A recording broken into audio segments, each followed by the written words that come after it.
Hey, all you Uber super fans. This week, I have a super special treat for you. I got to go to New York City Comic Con for one day, and I spent the entire day tracking down Kieran Gillen, and I wanted to play a little game to see if I could figure out what was going to happen in issue 17 of Uber Invasion. Now that we have the issue out and we've read it, before we get into the review, let's take a look and see how well I did. I am here with Wunderkind super writer Kieran Gillen, writer of Die, Wicked and the Divine, Star Wars, and a bunch of other great stuff, as well as Uber. Hello. So I am impatient. I want to see I read issue 16. It was great. I want issue 17. So you're going to be seeing this in the future when issue 17 is out. But I'm going to run some ideas to see if I can figure out what's actually going to happen in issue 17. Excellent. All right. So you tell me how close I am in the money. Okay. Okay. So we finally see a battle between two 12-12 battleships. Maybe. All right. So Leah has her legs restored, and she uses Incredible Hulk jumping skills. Maybe. We finally see what Project Gutenrang is. Project Gutenrang involves giant cat powers. Project Gutenrang involves giant lizard people. Freddy, Vernon, and Razor team up to form a battleship boy band to help raise the spirits of the United States. Definitely. Leah, Maria team up to clean up the streets of Moscow. So that's an amazing image right there.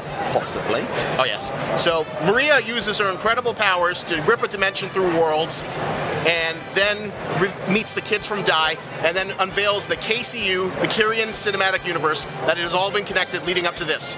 I don't know. I'll have to speak to my lawyers. I'm not sure how you got news of that. Amazon really told me not to speak about it. I have to go now. First of all, some apologies for you being forced to see my big, fat, stupid face for most of that cute little interview segment. I'd spent all of Friday trying to track down Kieran Gillen. I found him at a panel. He told me to meet up with him when he was doing a signing towards the end of the day. I went to the signing, but he'd arrived a few minutes late, so I waited through the whole signing till it was over, met up with him. But by the time the signing was over and everyone had their books signed, and by the time he was done with it, it was like a half an hour after the floor had closed down. So basically everyone was yelling, you gotta get out of the freaking convention hall, get the hell out of here. And so, they were shooing people out, and I got like the spare 2 minutes, and I didn't have anyone else to ask to film me, so I had to concentrate on trying to talk to him while filming. I had thought I was far enough that I had both him and me in the frame, but apparently I did not. So for all you intrepid interviewers out there, remember, get a third person to film you, or else you'll be like me and you'll just have your stupid face when you don't have the wonderful calming visage of Kieran's bearded head with his soothing British accent. So for all of you, I apologize for the less than satisfactory footage, but hey, at least I got it, and I almost didn't, so you have that. But before we get into today's issue, fresh news from the front line. Germany and Japan invade Russia in order to buy time for Hitler's final gambit. Germany's risky gamble of acquiring and deploying Battleship Zero pays off. And even the might of the U.S. Zephyr Corps and the strongest battleship, Maria Andreevna, isn't enough to stop their superhuman advance. But thanks to the combined might of battleships HMH Churchill and Maria Andreevna, the march on Moscow has been stopped dead in its tracks, forcing the remaining Germans and Japanese forces to retreat with their tails between their legs. But Stalin's attempt to finally be rid of Maria backfires, as he creates a new anarchist god of the people who destroys Russia itself. Now, as the war reaches its penultimate stage, America looks to bring a final end to their campaign in the Pacific. You gotta love so you gotta back it. Love says it's don't you grab it. So let's get into this review of issue 17 of Uber. First things first, Sigmund gets his super spectacular battleship gay vacation where he gets to sit around in the sun and get cocktails handed to him by the U.S. military. Oh man, Sigmund, you get to be rewarded. And it's really kind of funny because, in a weird way, I don't think Kieran did this intentionally, but, Sigmund is kind of like the Milo Yiannopoulos of the Uber universe. Not so much that he's like, a flaming gay provocateur who, follows right-wing tendencies. Sigmund doesn't really care about the Nazi ideology. I'd say he's more loyal to his country, but he's not really loyal to his country. He's just loyal to himself. He's the, following orders kind of monster. He just wants to live as long as he can, survive as long as he can. So he'll do whatever he can, but we get that little blurb where we talk about how, Sigmund represents everything the United States would hate. He's a homosexual in the 1940s. He's a Nazi. He's killed hundreds upon thousands of people and burned cities, and he's basically a mass murderer.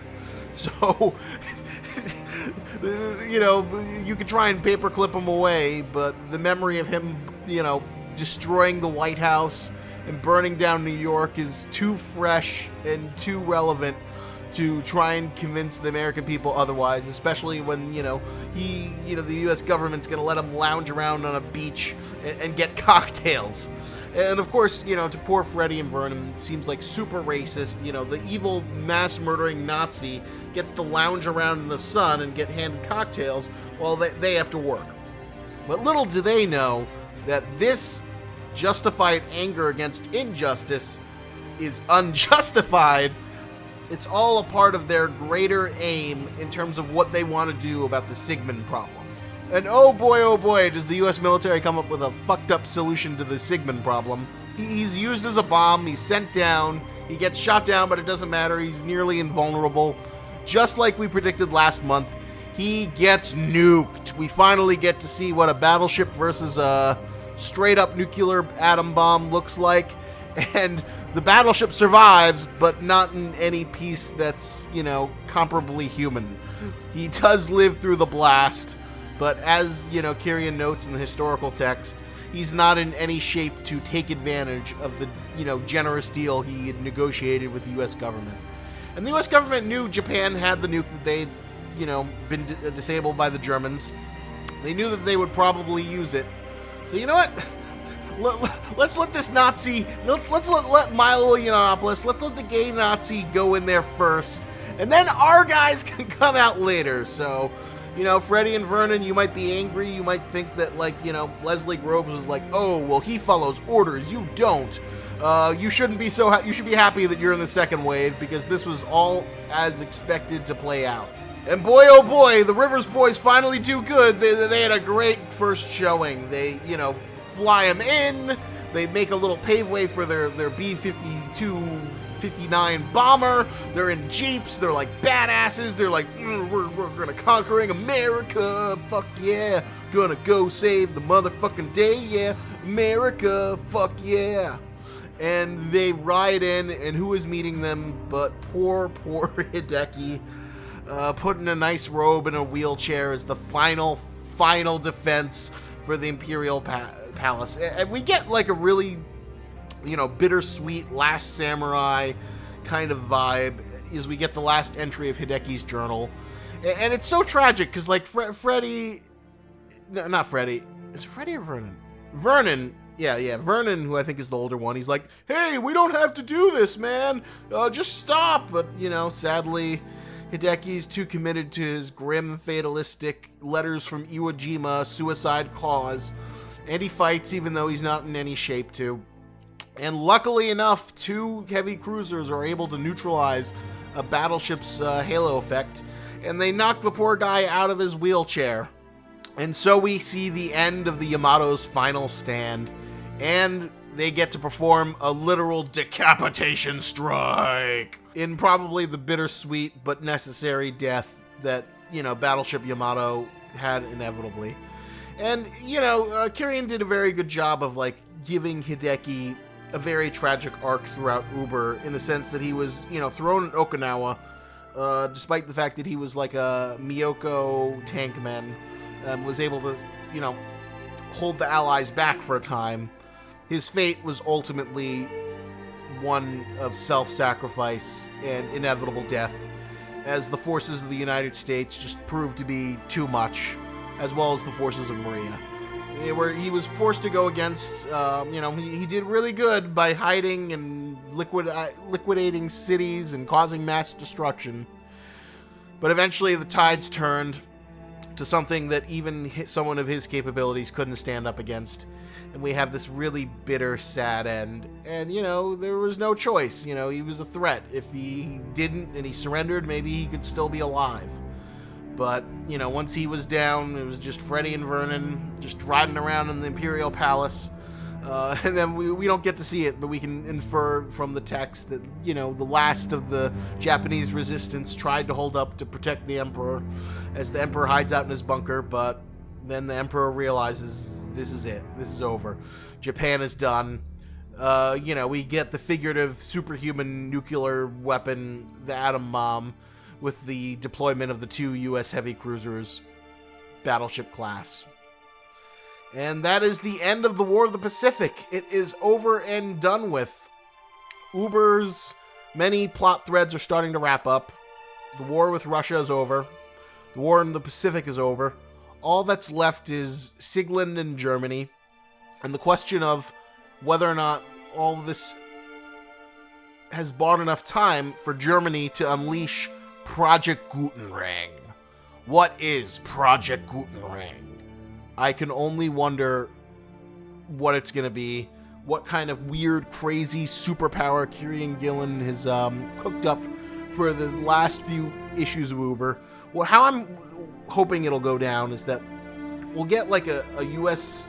force that goes into Germany to try and take them out once and for all. But then Project Gutenrang is unveiled, and like the last page, we see what it can do, or we just see total devastation. And it's sort of enough to, let all the main characters know, oh, there's this horrible thing that exists. Oh, it's another new Uber type. But Germany doesn't have the resources to really deploy it. And, the Allies have, even though they lost Sigmund, they still have, 5 battleships that are fully operational. They have Tamara. They have Leah, who's now in better shape than she's ever been. They have the 2 Rivers boys, so that's 4. And Maria, possibly. So they still have enough battleships to overcome whatever Project Gutenrang is. And, they have the Zephyrs. And I certainly hope we get to see the Zephyrs used once more before the story's over. I want to see, a mixed force of Zephyrs and cruisers and regular tankmen and how that's deployed. But I am excited to see what Project Gutenrang is. I am excited to see what the final superpower is that Kieran has developed before, everything is done for good.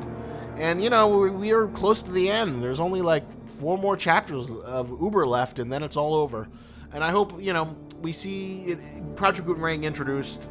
It destroys some stuff. Then we see the Allies' final plan to put an end to it.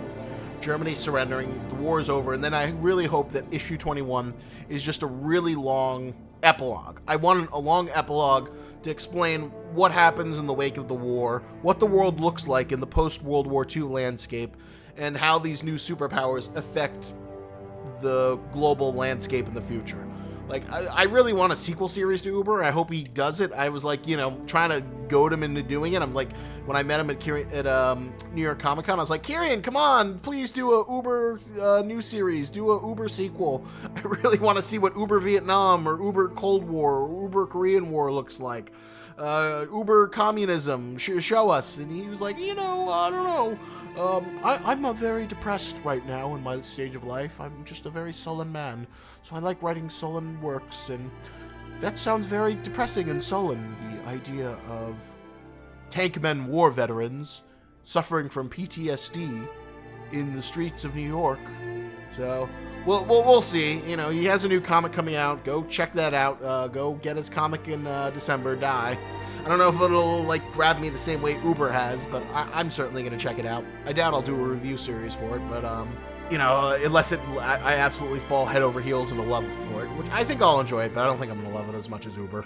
But, this was a good 8.5 chapter. It was a nice, good resolution that doesn't leave us with a lot of plot threads, so the wait, since unfortunately issue 18 isn't announced yet, I have no idea when it's coming out.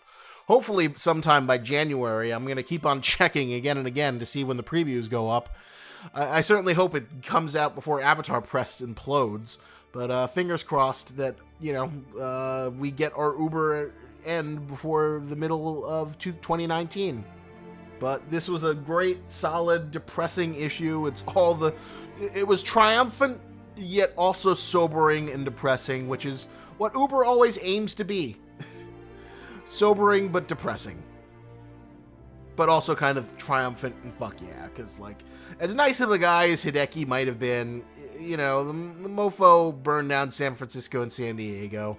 He got what was coming for him. Maria told him, you gotta be smarter than this, just say no.